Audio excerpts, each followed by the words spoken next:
بسم اللہ الرحمن الرحیم۔ حضور اقدس صلی اللہ علیہ وسلم کا سفر میں دعوت کو پیش فرمانا۔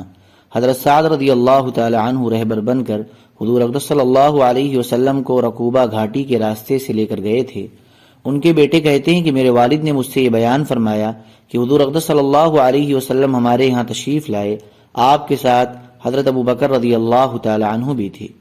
حضرت ابو بکر رضی اللہ تعالی عنہ کی ایک شیر خوار بیٹی ہمارے یہاں بس سلسلہ رضاعت رہتی تھی، اور حضور اقدس صلی اللہ علیہ وسلم چاہتے تھے کہ مدینے کا سفر چھوٹے راستے سے کریں، تو ان سے حضرت سعد رضی اللہ تعالی عنہ نے عرض کیا کہ رقوبہ گھاٹی کے نیچے سے جو راستہ جاتا ہے وہ زیادہ قریب ہے، لیکن وہاں قبیلہ اسلم کے 2 ڈاکو رہتے ہیں جن کو مہانان کہا جاتا ہے، اگر آپ چاہیں تو ان کے پاس سے گزرنے والے راستے سے سفر کریں۔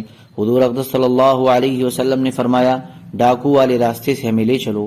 حضرت سعد رضی اللہ تعالیٰ عنہ فرماتے ہیں کہ ہم اس راستے سے چلے، جب ہم ان کے قریب پہنچے تو ان میں سے ایک دوسرے سے کہہ رہا تھا، لو یہ یمانی آ گیا۔ حضور اقدس صلی اللہ علیہ وسلم نے ان دونوں کو دعوت دی اور ان پر اسلام کو پیش فرمایا، وہ دونوں مسلمان ہو گئے۔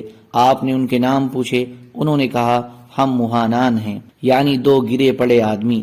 آپ نے فرمایا نہیں، تم دونوں مکرمان ہو، یعنی قابل اکرام۔ پھر آپ نے انہیں اپنے پاس آنے کا حکم دیا۔ آگے حدیث اور بھی ہے۔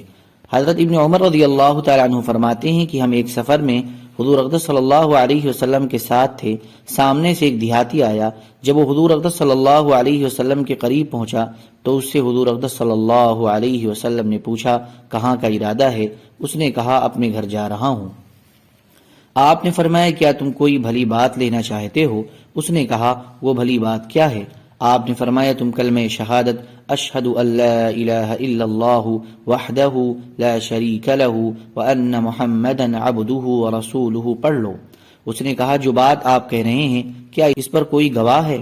آپ نے فرمایا یہ درخت گواہ ہے۔ چنانچہ حضور اقدس صلی اللہ علیہ وسلم نے اس درخت کو بلایا، اور وہ درخت وادی کے کنارے پر تھا۔ وہ درخت زمین کو پھاڑتا ہوا آپ کے سامنے آ کر کھڑا ہو گیا۔ آپ نے اس سے 3 مرتبہ گواہی طلب فرمائی۔ اس نے 3 مرتبہ گواہی دی کہ حضور اقدس صلی اللہ علیہ وسلم جیسے فرما رہے ہیں بات ویسے ہی ہے۔ پھر وہ درخت اپنی جگہ واپس چلا گیا۔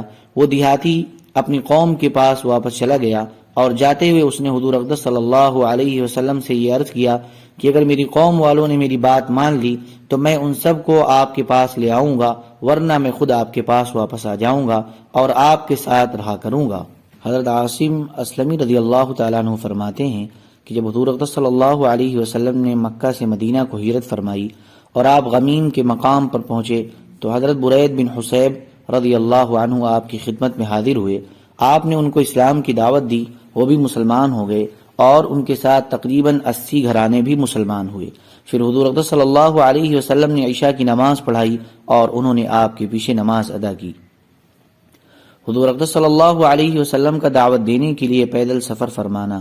حضرت عبداللہ بن جعفر رضی اللہ تعالی عنہ فرماتے ہیں کہ جب ابو طالب کا انتقال ہوا تو حضور اکرم صلی اللہ علیہ وسلم نے طائف والوں کو اسلام کی دعوت دینے کے لیے طائف پیدل تشریف لے گئے۔ آپ نے ان کو اسلام کی دعوت دی، لیکن انہوں نے آپ کی دعوت کو قبول نہ کیا۔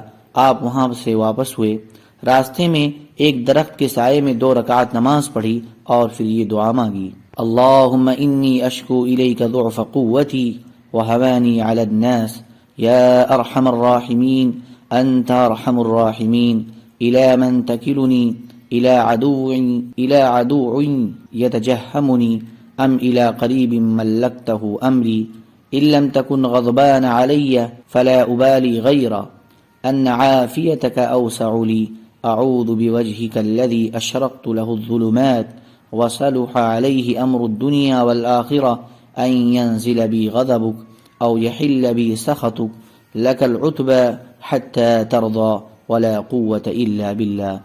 اے اللہ، تجھ سے ہی شکایت کرتا ہوں اپنی کمزوری اور لوگوں میں ذلت و رسوائی کی۔ اے ارحم الراحمین، تو ارحم الراحمین ہے۔ تو مجھے کس کے حوالے کرتا ہے؟ کسی ایسے دشمن کے جو مجھے دیکھ کر تر شروع ہوتا ہے اور منہ چڑھاتا ہے، یا ایسے رشتہ دار کے جس کو تو نے مجھ پر قابو دے دیا۔ اے اللہ، اگر تو مجھ سے ناراض نہیں تو مجھے کسی کی بھی پرواہ نہیں، تیری حفاظت مجھے کافی ہے۔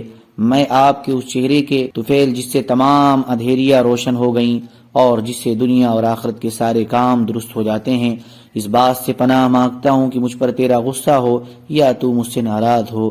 تیری ناراضگی کا اس وقت تک دور کرنا ضروری ہے جب تک تو راضی نہ ہو۔ اللہ کے سوا کسی سے نیکی کی طاقت نہیں ملتی۔ یہی حدیث دعوت اللہ کی وجہ سے تکلیفیں برداشت کرنے کے باب میں حضرت زہری وغیرہ کی روایت سے اور تفصیل سے آئے گی۔ سبحان ربک رب العزت عما یصفون وسلام علی المرسلین والحمد للہ رب العالمین۔